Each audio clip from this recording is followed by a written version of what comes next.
النهارده بقى مشاهدينا معانا بقى ايه؟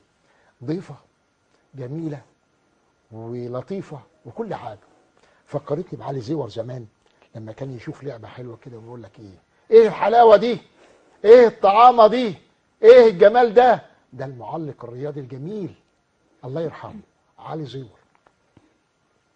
مع كلامي معاها ولما شفتها حسيت فعلا ان الكلام ده هو فعلا ينطبق عليها.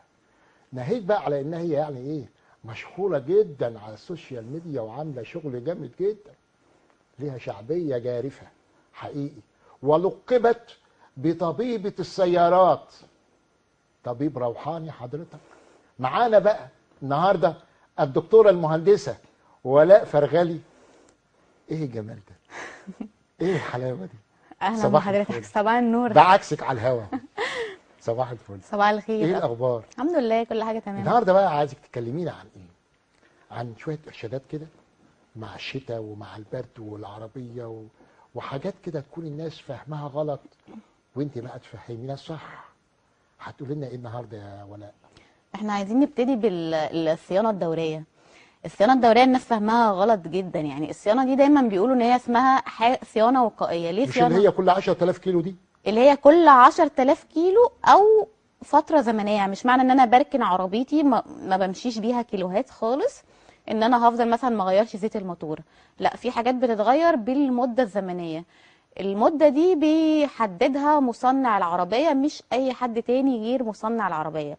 ليه الصيانه بيقولوا ان هي صيانه وقائيه يا سياده اللواء؟ ليه؟ لانها يعني بتخليك تعرف الاعطال اللي ممكن تحصل في عربيتك. يعني مثلا كيل الفرامل لو قدامه 5000 ويخلص، وانت بتودي عربيتك الصيانه بيتقالك ان هو قدامه 5000، بدل ما الكيل ده يبتدي يدخل على طنبوره الفرامل يبوظ الطنبوره، فبالتالي بدل ما تغير قطعه غيار واحده تلاقي نفسك بتتكلف 8 قطعتين. غير طبعا ان انت هتبقى ماشي بالعربيه مش بامان. يعني انا طبعا بتكلم في فرامل. عندي حاجات كتير طبعا لازم تتغير في الصيانه، اولها واهمها زيت الموتور. لازم يا جماعه التزم بالمواصفه. يعني ايه التزم بالمواصفه؟ يعني التوكيل مثلا بيقول لي غير زيت مواصفه كذا، مثلا 5 دبليو 30 0 دبليو 20، لازم التزم بالمواصفه اللي هو محددها. ليه؟ لان هو اللي محدد المواصفه دي، عشان هو اللي مصنع العربيه. لان طبعا الزيت كلنا عارفين اهميته، لو ما اتغيرش في ميعاده او لو انا استخدمت زيت غير مطابق للمواصفه بالتالي ده ممكن يكلفني محرك عربيه. عندي حاجات تانية طبعا. في ناس كتير متعوده ان هي تغير الزيت من غير الفلتر، ويقولوا لي فلتر الزيت صيانه وصيانه لا. لا، الكلام ده غلط تماما. حتى لو انت بتستخدم زيت 5000 يفضل مع كل غيار زيت فلتر الزيت يتغير. ليه؟ لان فلتر الزيت ده اساسا حتى لو كان نظيف؟ حتى لو كان نضيف، لان فلتر الزيت ده بيلم الشوائب بتاعه الزيت. تكلفه بقى يا دكتوره؟ فلتر الزيت تكلفته بسيطه جدا. ما هو كل حاجه دلوقتي بسيطه جدا، انا معاكي. كل حاجه رخيصه وزي الفل، انا ما هو معاكي. الفلتر اقل سعره من سعر موتور العربيه. يعني احنا بيجي لنا عربيات من كتر ما العميل متاخر على ميعاد الزيت او بيغير زيت من غير فلتر، تلاقي الزيت مشحم، يعني في كتل جوه الموتور، فبالتالي ده انا يتغير. لكن ممكن الفلتر مثلا يكون في حاله صالحه ممكن ان انا ما اغيروش. لا، ما لازم هو أغيره؟ هو مش هيبقى في حاله صالحه مع غيار الزيت. عموما الفلتر ده اساسا بتبقى الكومبوننت بتاعته من جوه حاجه ضعيفه جدا، فهو اساسا وظيفته ان هو يلم الشوائب بتاعه الموتور. كويس. فما ينفعش الفلتر بيبقى شايل حوالي ربع كيلو زيت او نص كيلو زيت، فما ينفعش انا اغير مثلا 3.5 كيلو زيت، ويعني جت على النص كيلو زيت دولت يفضل ولا لازم؟ لازم. مش يفضل، لازم. لازم. خليكم وانا مع كده الدكتورة بخلي ولاء. عمر الموتور معايا اسمعوا طويل. الكلام بتاع الدكتوره ولاء، بتقول لازم. كمل. عندي حاجات تانية طبعا مهمة. فلتر الهواء. فلتر الهواء ده يعني احنا نشبهه بحاجة قريبة عشان الناس تفهمها بسهولة. الرئة بتاعت البني آدم، لو البني آدم عنده مشاكل في الرئة ايه اللي هيحصل؟ هو مش هيعرف يتنفس. نفس الكلام بالنسبة للعربية. الفلتر ده الرئة بتاعت العربية، لو الفلتر ده مكتوم تراب حلو التشبيه ده. عربيتك مش هتعرف تتنفس. يعني ايه حلو مش هتعرف التشبيه ده. تتنفس؟ يعني هتبقى مخنوقه في السحب، مش هتجري معاك. فما تجيش تقول لي العربيه ما بتسحبش وانت مش بتعمل صيانتك في ميعادها. فلتر الهواء عاده في براندات كتير قوي بنغيره كل 20000. وعلى فكره الناس اللي بتشتكي من استهلاك البنزين، فلتر الهواء من الحاجات اللي تخلي العربيه تاكل هو دايما بنزين. احنا بنشتكي نقول العربيه مخنوقه بيني وبينك يعني. حاجات ناس كتير. النقطه دي السوفت مهمه وير قوي. العربيه ببقى ماشي بيها حاسس انها مخنوقه. مخنوقه دي بقى ليها احتمالات كتير قوي. اول حاجه فلتر القهوه، ده لا بيتغير كل 20,000، وكذلك فلتر البنزين. فلتر البنزين بيبقى فيه منه نوعين عندي، نوع داخلي بيبقى جوه الترومبه، ونوع تاني خارجي، وده بيتغير برضو عادة كل 20 أو 30,000 على حسب ما بيقول الكتالوج بتاع عربيتك وجدول الصيانة بتاعها. في حاجات تانية برضو ممكن تخلي العربية مخنوقة، البوجيهات. ما ينفعش عربية حضرتك بتحط لها بوجيهات نوع معين تروح انت مغير النوع وتقول لي كده هتبقى احسن في نوع السعر. احسن، افرض نوع احسن يعني. في البوجيهات بتبقى انواع، في انواع بتبقى غالية شوية وسعرها غالي قوي، يعني التزم بنوعيه البوجيهات اللي ولا محددها اغير التوكيل. ممكن لنوعيه احسن ونوعيه افضل؟ اغير الاصلي واغير اللي قايل لي عليه التوكيل. يعني لو التوكيل بيستخدم مثلا بوجيهات 16 استخدم انا بوجيهات 16، ما ينفعش اغير خالص، لان الموتور ده معمول له ديزاين على البوجيهات بالنوع ده. بوجيهات على فكره من الحاجات اللي ممكن تاثر برضو على السحب وتخلي العربيه تاكل بنزين، ولو بتاكل بنزين معايا هتلاقي ان هي بتدخن دخنه سودا. يعني طبعا استهلاك البنزين يعني. المخرج فادي فاروق مع مجموعه من اللقطات، ممكن حضرتك تعلق عليها. هو سمع كلمه بوجيهات راح جايب لك البوجيهات على دي طول. بقى البوجيهات في بوجيهات، في نوعية بوجيهات بتتغير مثلا كل 30,000 أو 40,000 على حسب ما بيقول التوكيل، وفي بوجيهات تانية بتبقى للمواتير عادة اللي هي العربيات اللي هي التيربو، دي بتتغير ممكن برضو كل كيلوهات تانية مختلفة، لازم البوجيهات تتغير ايه في اللي ميعادها. بيقلل من عمل البوجيهات؟ يعني ايه اللي يقلل من عمل يعني ايه اللي يقلل كفاءتها؟ ايه اللي يقلل كفاءتها؟ عمرها الافتراضي، الاستعمال، نوعية البنزين اللي انا بستخدمه، طريقة السواقة عموما بتفرق في كل حاجة مسافات في العربية. القياده تؤثر، مسافات القياده بتاثر لان هي ليها رحلات. ميعاد. طبعا العميل بيجي يقول البوجيهات طالعه من العربيه كويسه فمش هنغيرها، لا هي هنغيرها حتى لو هي باينه في النظر قدامك ان هي كويسه، لان هي ليها ميعاد. مصنع العربيه حاطط لايف تايم لكل وعدد قطعه قد ايه؟ على حسب البراند. يعني في براندات كل 30، في براندات كل 60، وهكذا، يعني على حسب البراند اللي انا شغاله فيه. عندي حاجات تانية على فكره ممكن تاثر على استهلاك خش البنزين. على الفلاتر. فلاتر قلنا، فلتر هواء قلنا، فلتر البنزين برضو نفس الكلام مهم قوي. فلتر التكييف، فلتر التكييف برضو يعني انت مثلا تيجي تقول لي العربيه بتطلع في ريحه مش حلوه لما بشغل التكييف، ما هو حضرتك ما بتغيرش وفي الشتاء الفلتر، بالذات تخيلي، ما في بتغيرش الشتاء ما هو ده مع ان التكييف في الشتاء كتير ما بنستخدموش. لازم ده نستخدمه. غلط. ليه بقى لازم نستخدمه؟ الفريون ده بيركن. يعني ايه بيركن؟ التكييف لازم يشتغل كل فتره حتى لو في الشتاء، مش شرط تشغله وانت قاعد في العربيه طبعا لان الجو برد شويه بس لازم تشغله حتى في الشتاء عشان منظومه، يعني اي حاجه بيمشي فيها سائل او فريون لازم تشتغل عشان تحافظ مدة عليها. قد ايه يعني؟ مده قد 10 ايه؟ دقايق؟ ربع ماشي ساعة؟ تمام انا موافقه ولا اكتر؟ ممكن 10 دقايق، ربع ساعه، يعني نص ساعه. يوميا ولا كل 3 4 5 ايام؟ ممكن مثلا كل اسبوع مره. هو عموما في حاجات لازم طب كويس، لكن لازم يشتغل لازم ولو يشتغل كل اسبوع مرة. ولو كل اسبوع مره. عندي حاجات تانية برضو مهمه قوي في العربيه.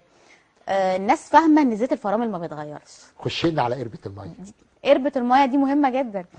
لازم نبص على مستوى دورة المية، مستوى المية في القربة، ولازم استخدم المية الحمراء او الخضراء على حسب ما قايل لي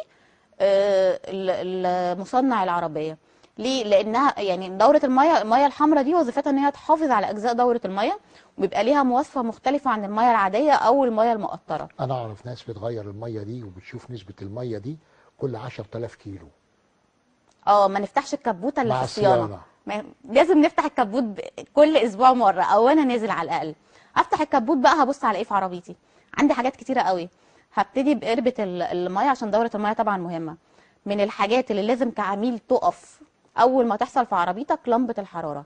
لما العربية تسخن او لمبة الحرارة تنور معاك ستوب، تقف تبطل العربية، تستنى العربية تبرد شوية، تبص على مستوى المية في القربة. المية عادة في اغلب العربيات بتبان والعربية بره، يعني بتبان من غير ما تضطر تفتح القربة، عشان الناس اللي بتفتح القربة والعربية سخنة القربة دي ممكن المية دي تضرب في وشك. يعني كمان العربية ممكن تاخد هواء لو انت فتحتها وهي سخنة. دخلينا بقى على حته مهمه قوي بقى. ايه هي؟ الزيت ومستويات الزيت. الزيت ومستويات الزيت دي مهمة قوي. اولا عشان اقيس زيت الموتور لازم العربية تكون واقفة على ارض عدلة، فما تبقاش انت واقف في الجراج وتيجي تقول لي اصل الزيت ناقص، اصل الزيت مش مظبوط. حضرتك لازم اصلا الاول الاصح وانت بتقيس الزيت تدور على العربية شوية 10 دقايق تستنى العربيه تبرد وتهدى، بعد ما تبرد وتهدى تطلع المقاس تمسحه، تشوف المقاس مظبوط ولا لا. بيبقى عندنا نقطتين، نقطه مينيمم ونقطه ماكسيمم، طالما الزيت بين النقطتين دول يبقى انا تمام.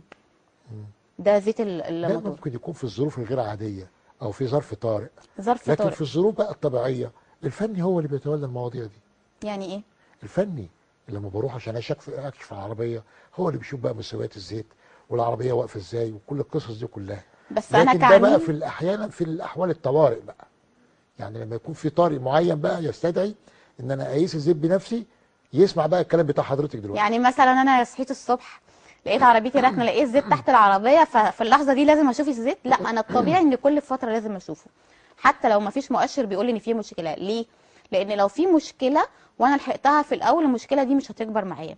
الزيت من الحاجات اللي حرفيا بتدمر مواتير، ممكن تكسر البلوكه بتاعه الموتور بسبب ان انت استخدمت زيت مثلا في مشكله او مغشوش او مش بتاع العربيه، او العربيه كانت بتنقص معاك زيت وانت ما شفتش المشكله فين. على فكره لمبه الزيت برده من الحاجات اللي لما تنور لازم تقف تماما وتشوف هل في تسريب خارجي، الزيت ناقص. طب لو ناقص شويه صغيرين ممكن تمشي لغايه اقرب، يعني لغايه ما تتوجه للتوكيل. انما لو ناقص كتير والعربيه صوتها مش طبيعي معاك او في صوت تكتكه، ده مؤشر ان ممكن يكون في مشكله في الموتور، فبالتالي هتضطر ان انت تحولها على ونش للمركز اللي انت بتتعامل معاه. امم عندي حاجات تانية برضو مهمه. اتفضلي. زيت الفرامل ده مهم قوي يا جماعه. الناس بتقول ان هو ما بيتغيرش.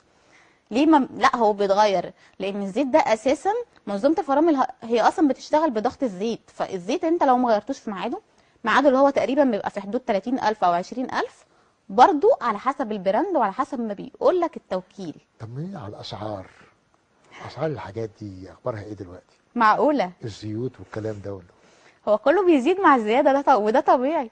زياده مرتفعه قوي يعني ولا يعني نص نص. ولا نص نص؟ اه، خلينا مش عايزين نقلق الناس بس. خلي...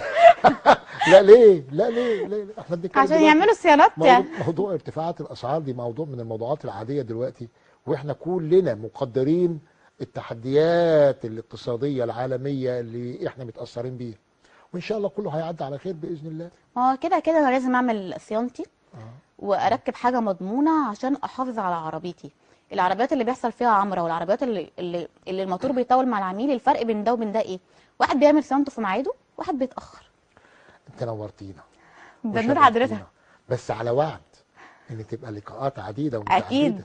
مش لقاء كده وكل سنه وانت طيبه. لا اكيد. لا، يعني عايزين نتمتع كده بثقافتك العاليه وعلمك الجميل. طبيبه السيارات يا جماعه، طبيبه السيارات الدكتوره المهندسه ولاء فرغلي. المنيب كلها بتسقف دلوقتي، يعني منطقه المنيب كده بتسقف للدكتوره ولاء. ربنا يخليكي ودايما موجوده معانا كده بصحتك وعافيتك ورقتك وجمالك ولطافتك، وما يعني ما تخليش بينا. انا اتشرفت بحضرتك والله. الله يخليك، نورتنا يا فندم، نورتنا مشاهدينا.